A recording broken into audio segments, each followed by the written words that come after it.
And a good Monday morning here on Birds 365.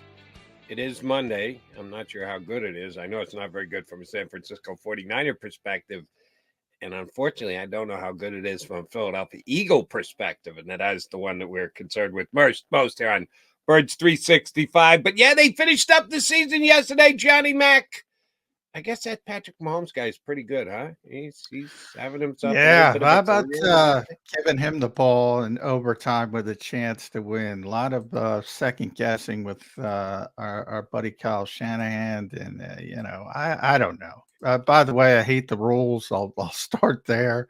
The over legislation of this league, and I say that because I saw so many people on social media had no idea what was going on, and obviously the broadcast didn't explain the new rules, and they changed the rules from the regular season to the Super Bowl rule. It's just a giant, you know what, but nonetheless, I couldn't believe how many people were saying, "And he's letting the clock run down. They're not going to have enough time." You just got flip it over to the second quarter. In overtime, and they would have been fine. But a lot of people didn't even realize that. And I say that because I don't know if the 49ers understood the rules when they took the football, because it's more of a college mindset. You want to take the ball second because you want to know what you have to do, and you have the 4 downs. You can imagine being, let's say you're 3rd and 1 at the 34 right off the bat. Yeah. They obviously the touchback, you get 9 yards and you're 4th and 1. What do you do with that situation? Well, you got to go for it, but you lose the game if you don't get it. I just don't like the thought process. I don't like the way they handled it. Convoluted answer after the game. Well, if it went to a third possession, we were tied. We wanted a chance to win it. Okay, but I think that was. I really question whether they understood what was going on. I really do, Jody. Yeah, Obviously, not going to admit it, but I don't know if Shanahan knew or didn't know, but that's coaching malpractice. You have to take the football. And for those, nobody ever did they've been doing this in college for years. Now, college is slightly different because in overtime, you get it first, you score, the other team scores, then they flip the order. So you have the ball basically for 2 possessions in a row, and that would not be the case here. That's the only leg that you have to stand on as far as defense. Well, if we both score the same, then we get the ball first, then we could win via a field goal. No, that is well outweighed by the advantage that the team that has it second has. You know exactly how many points you have to score, and there's no 4th down decisions. You're going for it on every 4th down up until you either tie it again and or take the lead and win like Patrick Mahomes does. Seems like every time he's in this situation, and that's part of it too. If you're Kyle Shanahan and you know there are 3 outcomes, you have to punt, you kick a field goal, or you score a touchdown. Only one of them is acceptable. You have to score a touchdown because if you give it to Patrick Mahomes, chances are he's going down the field with 4th down every single time.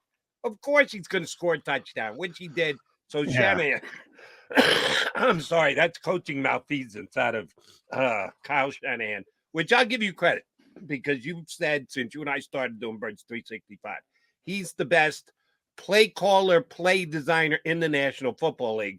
But far as the other important aspects of being a head coach in the National Football League, he's not good. No, he's not great, not as good as a play call. He's not good, period. He's a bad head coach. His saving grace is his ability to call plays and design an offense. In the first half, he let 30 seconds run off the clock when he should have called the timeout to try and give himself a chance to get the ball back. They got back. There was 3 seconds left. They ran one play. They went to the locker room. He should at least given himself a chance.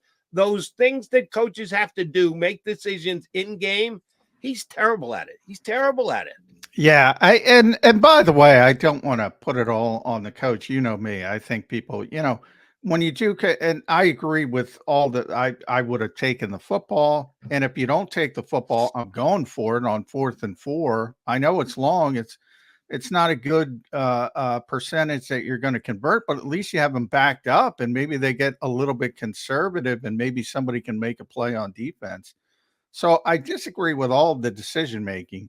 I'm with you. Terrible game management. That's why I tell people all the time they get too bogged down in play call. Oh, you got to have a play call. Yeah, guess what? If somebody's bogged down play to play call, they make these types of mistakes. Right. I had to look at San Francisco because I've heard it from coaches who do call plays and they say, well, we have a game management specialist and he's in my ear and he's the one doing it. And the 49ers do have one. His name is August Mangin. So August Mangin might get a little bit of the criticism too, because you got to be in the coach's ear and explaining situations to him when he's bogged down. By the way, making some great play calls and play designs during the game. He is phenomenal at it, but he's terrible at game management. He always has been. And it raised its ugly head at the worst moment. Overtime.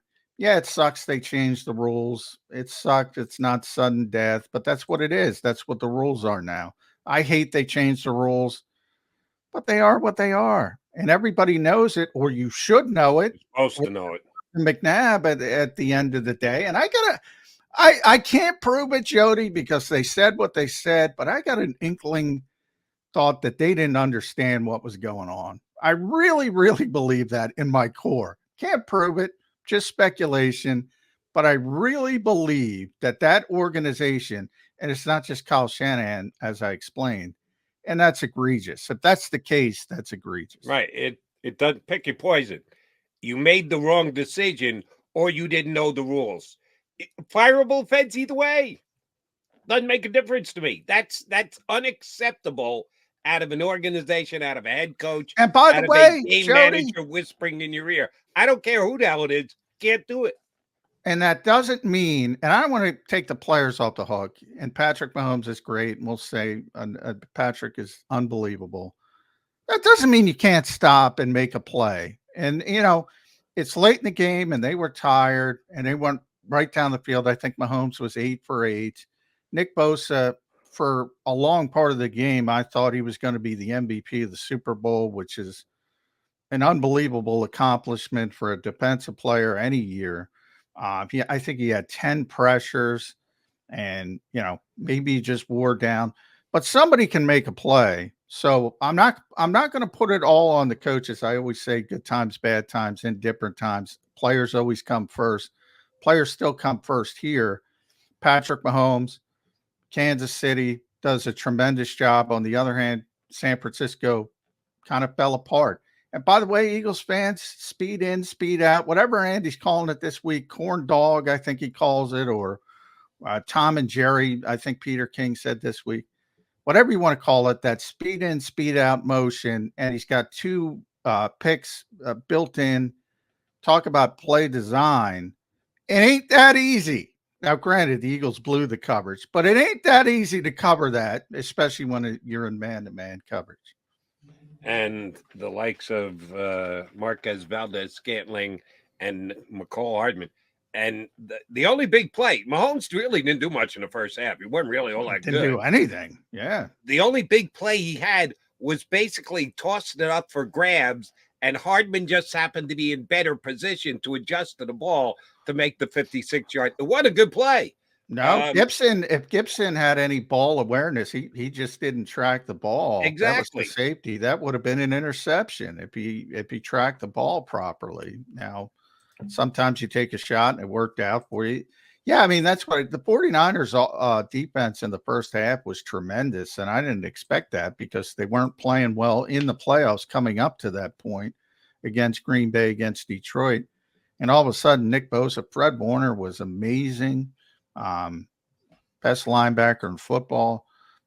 They did a tremendous job early in that game, but they gave Patrick Mahomes the ball too much, and they wore down. And when he's got the ball in his hands that much, you're going to start to wear down. And I think that's what happened. For the longest period of time, Jason Kelce had 1 catch for 1 yard. And then Jason Kelce became Jason Kelce and just Travis. Well, Jason was Jason. Yeah, Jason was Jason as well. I got Jason on the mind because at some point we're going to talk about me having to do a 180 and say, yeah, that whole thing about I thought he was coming back. after this week, I'm doubting that highly, and the reasons why I've changed my position there. But sorry, I meant Travis. The huge plays that he made in the fourth quarter and overtime, and him immediately dismissing any thoughts of retirement. His brother may retire. He's not retiring. He's going for a three-peat. John, there's Repeat. never Yeah. been a three-peat in the National Football League. It has not happened. And the Kansas City Chiefs with Andy Reid, Patrick Mahomes, and Travis Kelce have a chance to pull that off next year, which is amazing. All right, we got to get the Eagles here in the first segment before we punch up our buddy Jeff Kerr. Sure. And we'll put Jason Kelce on the back burner. We'll get back to him, although that really does. It bothers me. It should bother every Eagle fan. I'm not saying anything bad about Jason Kelce, just the fact that it's not good that he is now, I think, heavily leaning toward retirement.